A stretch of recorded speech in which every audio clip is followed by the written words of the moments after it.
You never expect it to happen to you. Sure, you hear about it, friends of friends, distant relatives, stories that pop up online. But it's always someone else's life falling apart, never yours. At least, that's what I used to think. I guess everyone does until the moment they realize they've been living in a lie. My wife, Sarah, and I have been married for 9 years. We met in college, one of those chance encounters that turn into something more before you even realize what's happening. She was studying psychology, and I was working toward a degree in business. We clicked instantly. Within a year, we were inseparable, and by the time we graduated, marriage felt like the natural next step. Life was good, better than good. We bought a house, built careers, and started talking about having kids. From the outside, we had the kind of life people envy, but somewhere along the way, things began to change. I can't pinpoint the exact moment it started, but looking back, the signs were there long before I was ready to see them. It started with little things: missed phone calls, unanswered texts, nights when Sarah would come home later than usual. Her explanations were always perfectly reasonable: late meetings, catching up with friends, helping a colleague with a project. And I believed her. Why wouldn't I? She had never given me a reason to doubt her before, but then there were the moments that didn't make sense. The way she started guarding her phone, keeping it face down on the table or tucked away in her purse. The way she would step into another room to take calls, her voice dropping just low enough that I couldn't quite hear what she was saying. I tried to brush it off, convincing myself that I was just imagining things. Everyone needs a little privacy, right? Except it wasn't just the phone. Sarah started taking more time with her appearance: new clothes, more makeup, perfume she hadn't worn in years. When I asked about it, she laughed and said she just wanted to feel good about herself. And maybe that was true. Maybe I was overthinking it. But the feeling that something was wrong wouldn't go away. The turning point came one Saturday evening. Sarah had told me she was meeting a friend for dinner, nothing unusual. I had planned to spend the night catching up on some work and maybe watching a game. But as the hours passed, a nagging feeling settled in my chest. I tried to ignore it, telling myself she was just having a good time. But when midnight came and went with no word from her, that nagging feeling turned into something heavier. I sent a text, no response. Called straight to voicemail. She finally came home a little after 1 in the morning. Her cheeks were flushed, her smile just a little too bright as she kicked off her heels and dropped her purse on the table. Lost track of time, she said with a laugh, brushing past me with the faintest hint of perfume that didn't quite match the one she usually wore. I wanted to believe her.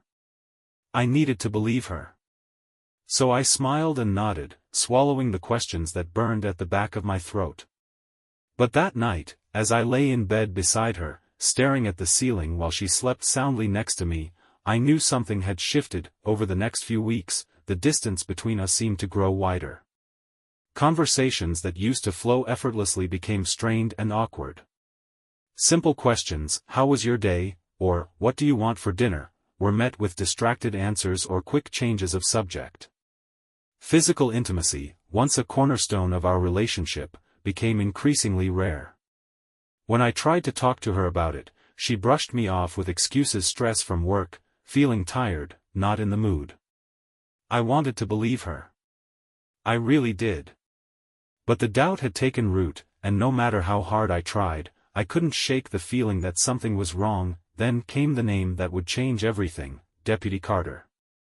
It started innocently enough, just a passing mention here and there.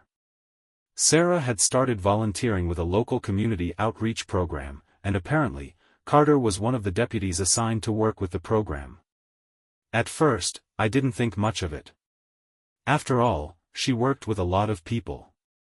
But as the weeks went by, his name began to come up more and more often. Little comments slipped into conversations, casual mentions of jokes he'd told or things they'd talked about. I tried to ignore the way my chest tightened every time I heard his name, telling myself that I was just being paranoid, but then there were the late-night text messages, the soft buzz of her phone lighting up the dark room, the quick glance before she turned it face down on the nightstand. I told myself it was just her friends. After all, people text at all hours these days. But the way she would shift slightly, angling the screen away from me, made it harder to believe. The final straw came one Friday night. Sarah had mentioned a community event she needed to attend, something about a fundraiser for local youth programs. She promised she wouldn't be too late, but as the hours dragged on, that familiar knot of anxiety settled in my chest again. Midnight passed, then 1 a.m., then 2. I tried calling voicemail. Sent a text, no response. By the time she finally walked through the door at nearly 3 in the morning, I was sitting on the couch, my mind racing with every worst-case scenario I could imagine. Lost track of time again, she said with a sheepish smile, kicking off her shoes and avoiding my gaze as she headed toward the bedroom. I didn't follow her. I couldn't. I sat there in the dark, staring at the faint glow of her phone screen as it buzzed with another message. And that was the moment I knew. No more excuses. No more doubts. I needed to know the truth, and I was going to find it. The night Sarah came home at 3 in the morning, something inside me shifted. I had spent months convincing myself that I was overthinking things, that the distance between us was just a phase. But as I sat there in the dark, staring at the faint glow of her phone screen, I knew I couldn't ignore the signs any longer. Doubt had turned into certainty, and the weight of it settled heavily in my chest that I didn't sleep that night. Every time I closed my eyes, my mind replayed the moments that had led me to this point: the late nights, the guarded phone, the mentions of Deputy Carter that seemed to slip into conversations more often than they should. By the time the first rays of dawn began to filter through the curtains, I had made up my mind. I needed to know the truth, no matter how much it hurt. The next morning, Sarah acted as if nothing had happened. She moved through the house with her usual grace, humming softly to herself as she poured coffee and scrolled through her phone. When she caught me watching her, she offered a quick smile, but there was something guarded in her eyes, something that hadn't been there before. "You okay?" she asked casually, taking a sip of her coffee. "Yeah," I replied, forcing a smile. "Just didn't sleep well." She nodded, her gaze flicking back to her phone as if the conversation had already slipped from her mind. I watched her fingers move across the screen, typing a message with a quickness that made my chest tighten. My gaze drifted to her phone, resting just within reach on the kitchen counter. The temptation to grab it and see what she was hiding burned beneath my skin, but I forced myself to look away. I needed to be smart about this. For the next few days, I paid closer attention to her behavior. Every glance at her phone, every late-night text, every mention of Carter, it all added up to a picture I didn't want to see. But without proof, all I had were suspicions.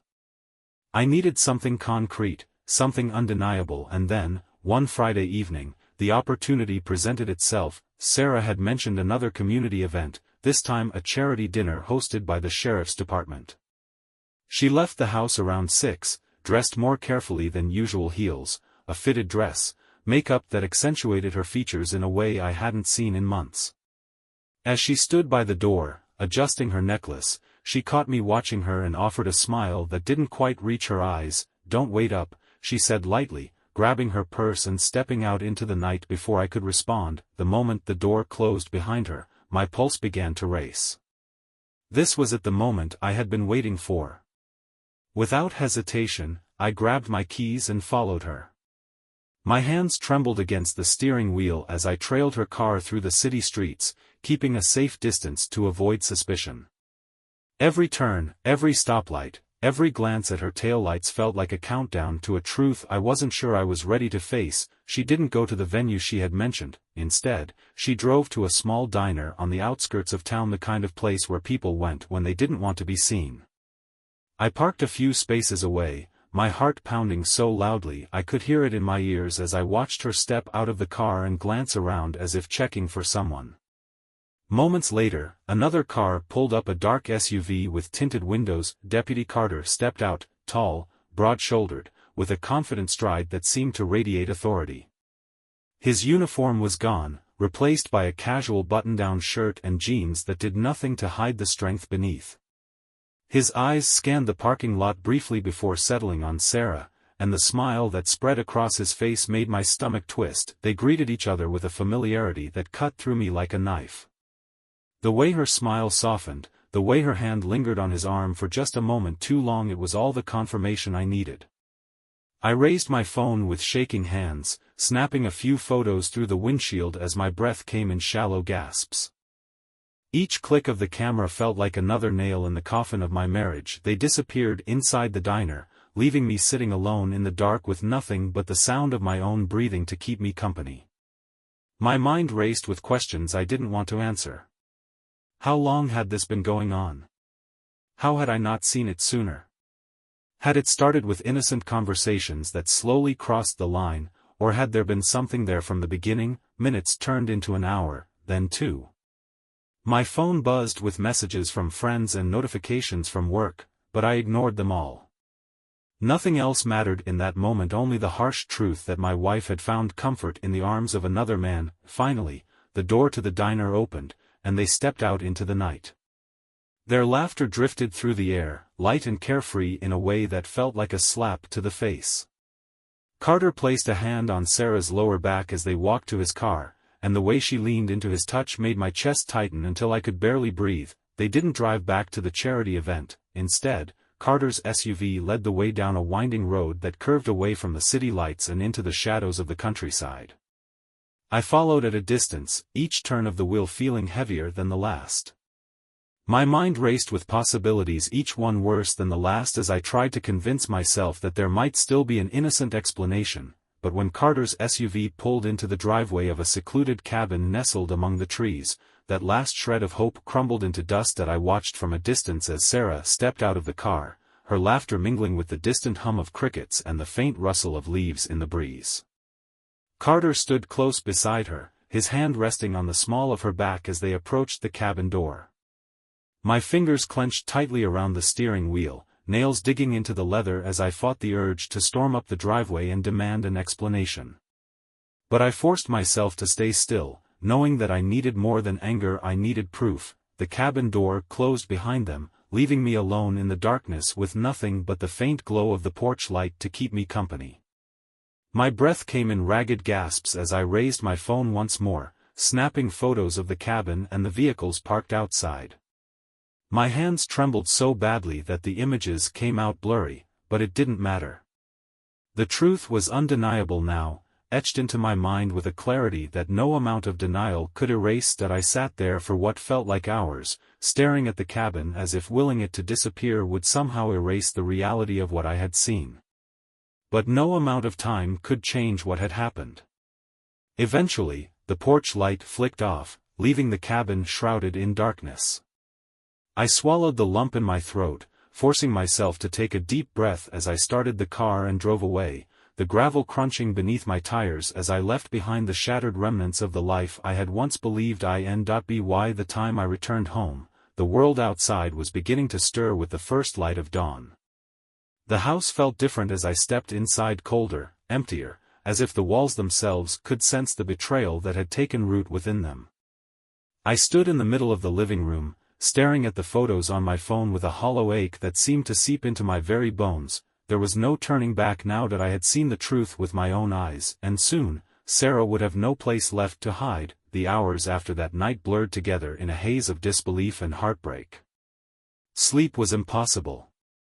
Every time I closed my eyes, I saw them: the way Sarah leaned into Carter's touch, the way their laughter drifted through the air like a cruel reminder of everything I had lost. The images burned into my mind with a clarity that no amount of time could erase. That I sat on the edge of the bed, phone in hand, staring at the photos I had taken. Each one was a punch to the chest, proof of a betrayal I could no longer deny. My fingers hovered over Sarah's contact name, the urge to confront her burning beneath my skin. But no matter how many times I tried to dial, the words caught in my throat, choked off by the weight of everything I had seen. She didn't come home that night. By the time the sun began to rise, painting the sky in shades of pale gold and soft pink, the hollow ache in my chest had settled into something colder. Anger, sharp and unforgiving, coiled beneath my skin. No more excuses. No more pretending. I deserved the truth even if it shattered what little remained of the life we had built together. The sound of the front door opening pulled me from my thoughts. I stood slowly, heart pounding as footsteps echoed through the hallway. Sarah appeared in the doorway, her heels clicking softly against the hardwood floor as she set her purse on the table. Her cheeks were flushed, her hair slightly tousled as if from the wind. She paused when she saw me, her smile faltering for just a moment before she masked it with casual ease. "Morning," she said, brushing a strand of hair behind her ear. "Didn't mean to wake you. Where were you?" My voice came out steadier than I expected, each word laced with a tension that vibrated in the air between us. She hesitated, just for a second, just long enough for doubt to flicker in her eyes. "I told you I had that charity event with the sheriff's department. It ran late, and I crashed at a friend's place instead of driving home so late." "Which friend?" The question came out before I could stop it, sharp and direct. Her smile didn't waver, but there was something guarded in the tilt of her head. "You don't know her. She's part of the volunteer group Amy. I've mentioned her before." The lie slid from her lips so smoothly that for a moment, I almost believed her. Almost. But the photos in my phone told a different story, one she could no longer talk her way out of. My fingers tightened around the device in my hand as I took a slow breath, steadying the pulse that pounded against my ribs. "Don't lie to me, Sarah." My voice was quiet, but the steel beneath the words was unmistakable. "I know where you were."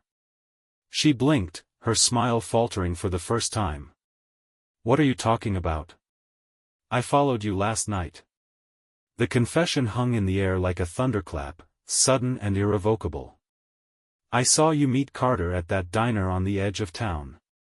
I watched you leave with him and drive to that cabin. I know everything." For a moment, the world seemed to pause. Sarah's breath hitched in her throat, her eyes widening as the color drained from her face. She opened her mouth as if to speak, but no words came out. "Say something," I demanded, my voice breaking beneath the weight of everything I had held back for so long. "Tell me the truth for once. How long has this been going on?" Her gaze darted to the floor, her hands clenching into fists at her sides. "It's not what you think," she whispered, her voice trembling. "We're just friends." "Don't," I cut her off, stepping forward as the photos on my phone glared back at me like silent accusations.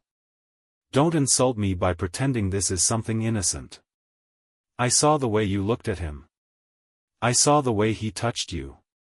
Tears welled in her eyes, but I couldn't tell if they were from guilt or fear. "Maybe both."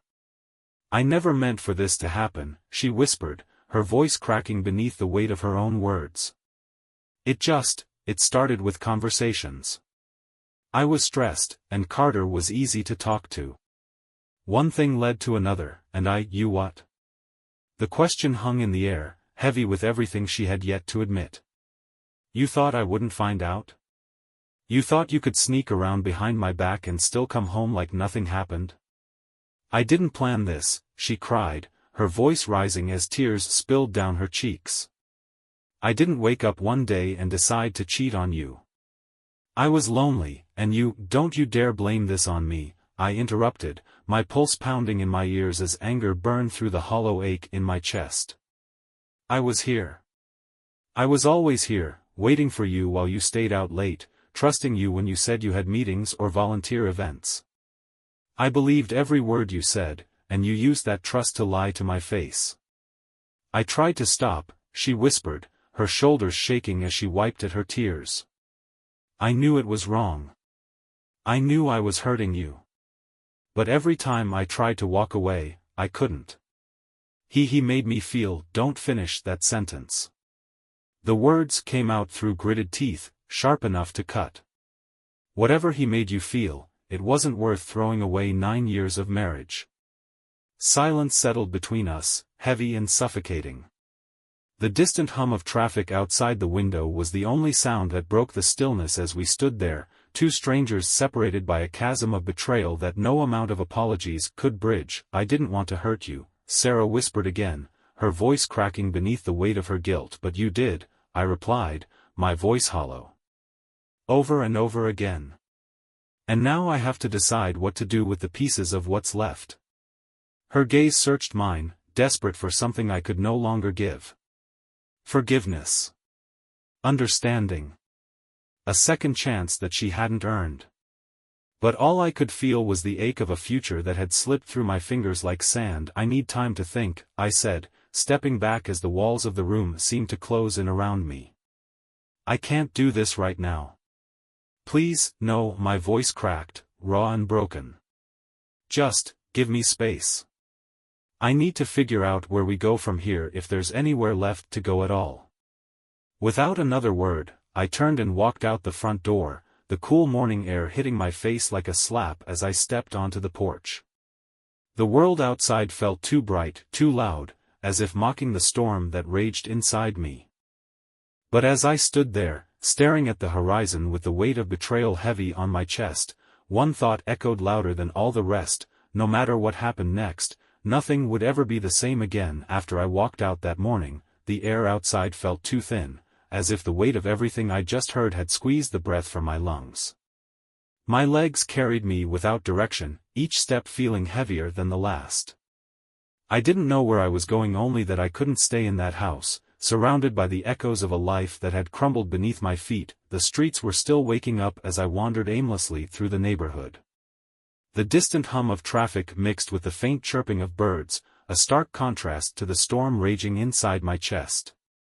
My thoughts looped endlessly, replaying every word Sarah had said, every excuse, every tear.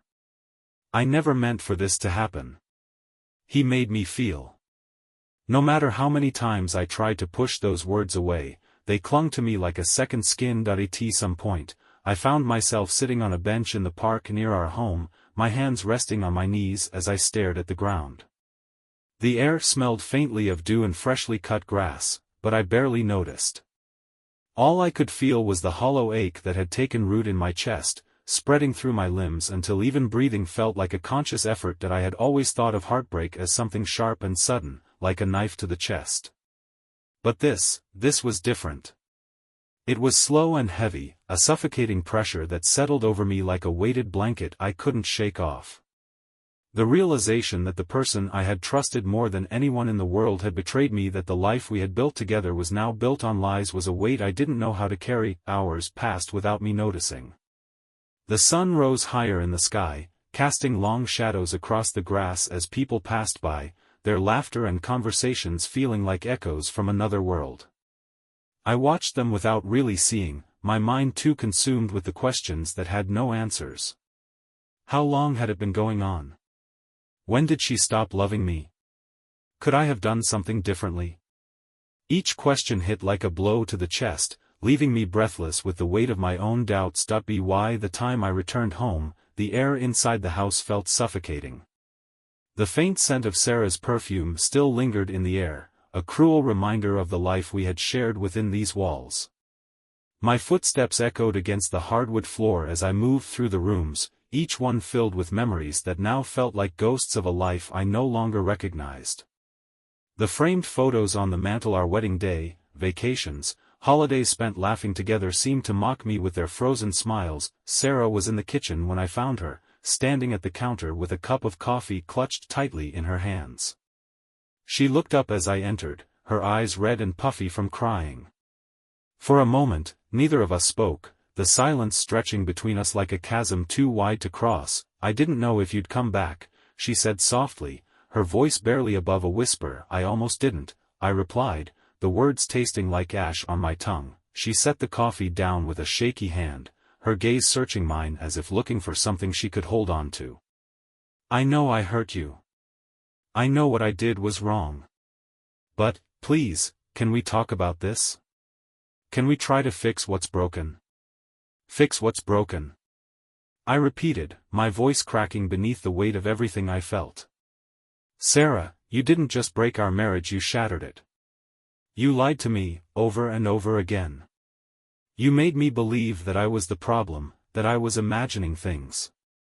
How do you expect me to come back from that? Tears welled in her eyes, but I couldn't find it in myself to feel sympathy. Not now. Not after everything. I know I can't change what I did, she whispered, her voice trembling. But I still love you. I never stopped loving you. Please, don't throw everything away because of one mistake. One mistake? The words came out sharper than I intended, but I couldn't hold them back. It wasn't just one mistake, Sarah. It was every text, every lie, every night you spent with him while I sat here wondering why you didn't want to come home. You chose him over me. Over us. I didn't choose him, she cried, her voice cracking. I chose wrong, but I didn't choose him over you. I was lost, and he made me feel like I mattered again. But I never stopped loving you. I swear, I never stopped.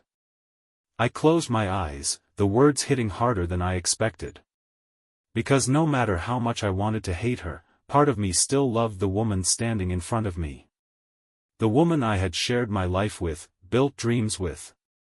But love wasn't enough to erase the betrayal that had torn us apart. I need time, I said, my voice rough with unshed tears. I need time to figure out if I can forgive you, or if I even want to try. Please, she whispered, but I couldn't look at her any longer. Without another word, I turned and walked upstairs, each step feeling heavier than the last. The bedroom felt suffocating, the memories woven into every corner of the room. I sat on the edge of the bed, staring at the floor as my mind spiraled through everything that had led us to this moment. Sleep came in fits and starts that night, haunted by dreams of laughter that wasn't mine, of hands that didn't belong to me. I woke up more exhausted than before, the weight of heartbreak pressing down on my chest like a stone. The following days passed in a blur. I moved through life on autopilot, going to work, coming home, avoiding conversations with Sarah whenever I could. The air between us was heavy with unspoken words, each glance a reminder of the distance that had grown between us. She tried to bridge the gap, cooking my favorite meals, leaving notes on the kitchen counter, small gestures that might have meant something before. But now, they felt like too little, too late. Friends began to notice the change in me. They asked if everything was okay, but I couldn't bring myself to share the truth. The thought of saying the words aloud "my wife cheated on me" felt like admitting defeat, like exposing a part of myself that was too raw to share. So I smiled, made excuses, and carried the weight of heartbreak in silence. One evening, as I sat alone in the living room with a glass of whiskey in hand, my phone buzzed with a message from Sarah. She was upstairs, yet she had chosen to text me instead of speaking face to face. Can we talk? Please. I miss us. I stared at the screen, my heart pounding as 1,000 memories flashed through my mind. The laughter, the late-night conversations, the dreams we had shared. But beneath it all was the image of her standing beside Carter, her smile soft and her eyes alight with a warmth that hadn't been for me. I set the phone down without replying, the ache in my chest too heavy to put into words.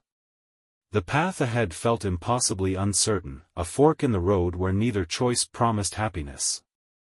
But one thing was clear, the life I had known was gone, and now, I had to decide whether to fight for what was left, or walk away and start over. The days after Sarah's confession felt like wading through thick fog, every step heavy, every thought clouded by the weight of what I knew and the uncertainty of what came next.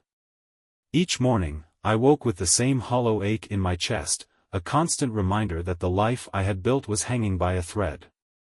Nights were no easier. Sleep came in fits and starts, haunted by fragments of memories that blurred the lines between what had been real and what had been a lie. Sarah tried. I could see that she was trying. Her gestures became more frequent, home-cooked meals, spontaneous hugs, whispered "I love yous" that clung to the air like echoes of a life we could no longer return to.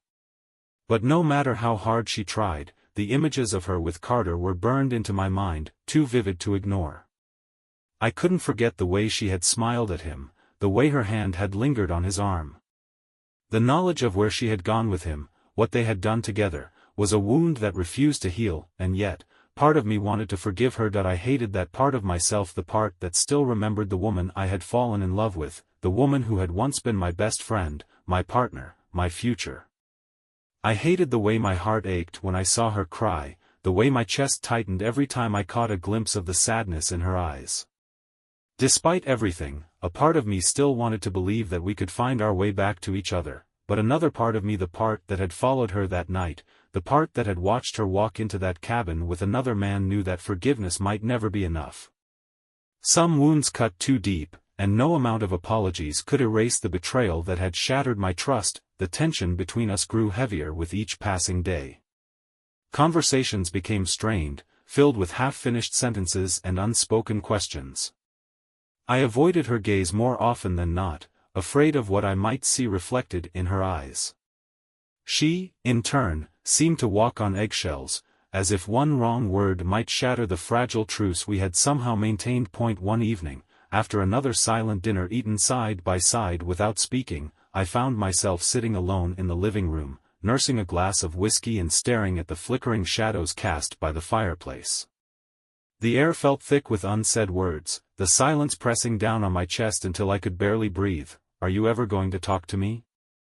I looked up to see Sarah standing in the doorway, her arms wrapped tightly around herself as if bracing against the cold.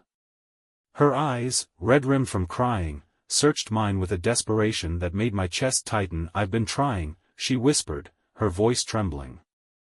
"I know I messed up. I know I hurt you in ways I can't take back. But I'm still here. I'm still trying. Doesn't that count for something?" I set the glass down with a heavy sigh, rubbing a hand across my face as I tried to gather my thoughts. The words I needed to say felt tangled in my throat, too heavy to force out. But I couldn't keep running from this. "Not anymore. I don't know if I can do this, Sarah," I admitted, my voice rough with unshed tears. "I've tried. God knows I've tried. But every time I look at you, all I see is the night you didn't come home. All I hear are the lies you told me. I don't know how to get past that."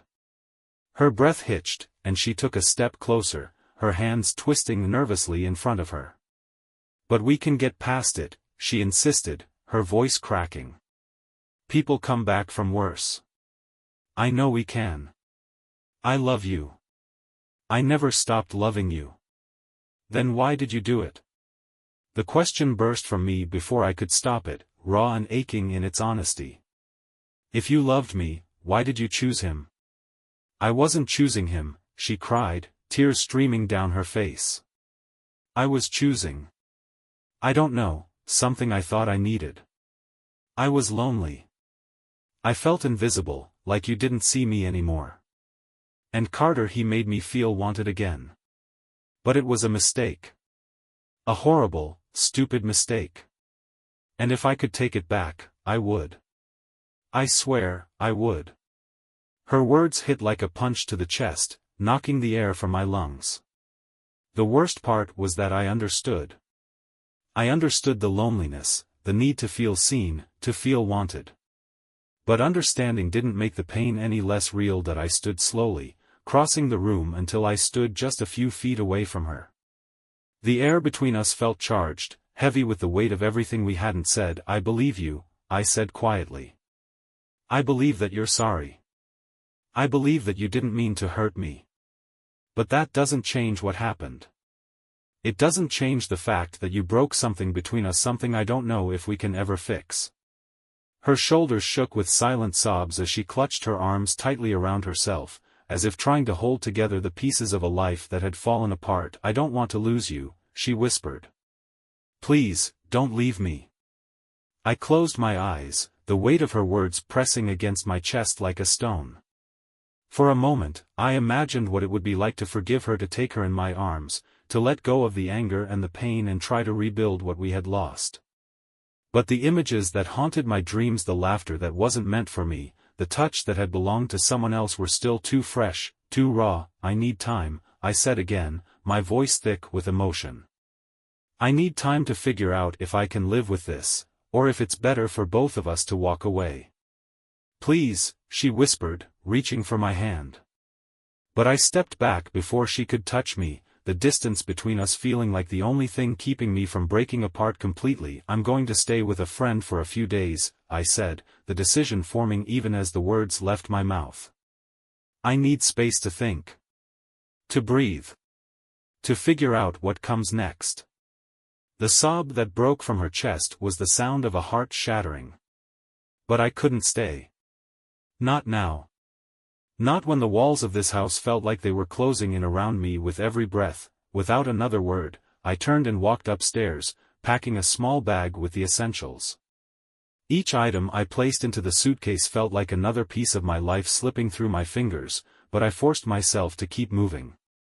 By the time I stepped back downstairs, Sarah was sitting on the couch with her face buried in her hands, her shoulders shaking with silent sobs. I paused in the doorway, my hand resting on the doorknob as I looked back at her one last time. For a moment, I considered turning around, wrapping my arms around her and whispering that everything would be okay. But the images of that night, the diner, the cabin, the man who had taken what should have been mine, were still too fresh, too vivid. So I stepped outside, closing the door softly behind me. The night air was cool against my skin as I stood on the porch, staring out at the distant city lights that twinkled like distant promises against the dark horizon. Somewhere out there, a future waited for me, a future that might or might not include the woman I had loved for so long, but for now, all I could do was walk forward and hope that, somehow, the path ahead would lead me to the peace I so desperately needed. The days away from home gave me the clarity I needed. The first night, sleep was elusive, my mind tangled with memories and questions that had no easy answers. But as the hours passed, a sense of calm began to settle over me. The weight that had pressed against my chest for so long began to lift, little by little, with each breath of air that wasn't thick with the tension of what we had become. I thought about the years we had shared, the laughter, the dreams, the moments when it felt like nothing could break us. I remembered the early days when love had been simple and effortless, when her smile had been enough to make the world feel right. But I also thought about the lies, the nights she hadn't come home, the guarded phone, and the ache in my chest when I saw her with him. Forgiveness might come someday, but forgetting would never be possible. And without trust, love was just a shadow of what it should be. Each day away from Sarah made the choice clearer. At first, I had clung to the hope that time would dull the pain enough to make staying possible. But the more I thought about it, the more I realized that staying would mean living with a constant reminder of what had been lost. Every touch, every glance, every moment of silence would be weighed down by the knowledge of what she had done.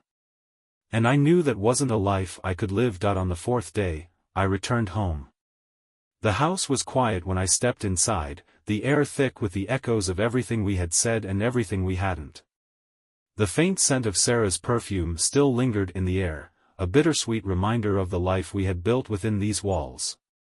My footsteps echoed against the hardwood floor as I moved through the house, each step feeling heavier than the last. I found her in the living room, sitting on the couch with her hands clasped tightly in her lap.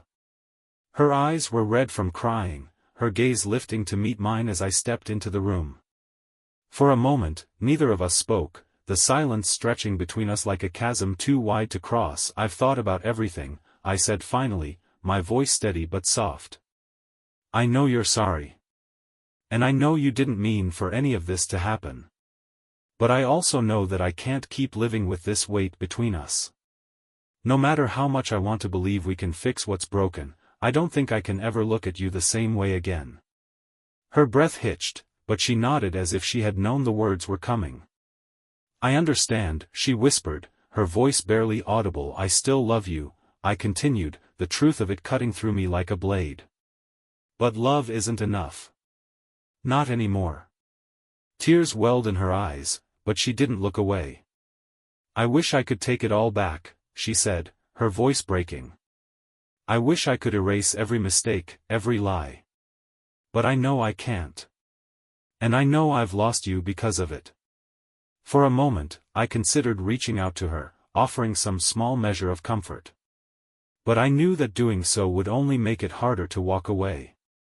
So I stepped back, putting distance between us even as my heart ached with the weight of what we were leaving behind. 2 weeks later, I packed the last of my things and closed the door to the house we had once called home. The air outside felt crisp against my skin as I stood on the porch, staring out at the horizon with a heart that ached but no longer felt like it was breaking. Life would move on. And so would I. Because sometimes, the hardest choice is the one that sets you free.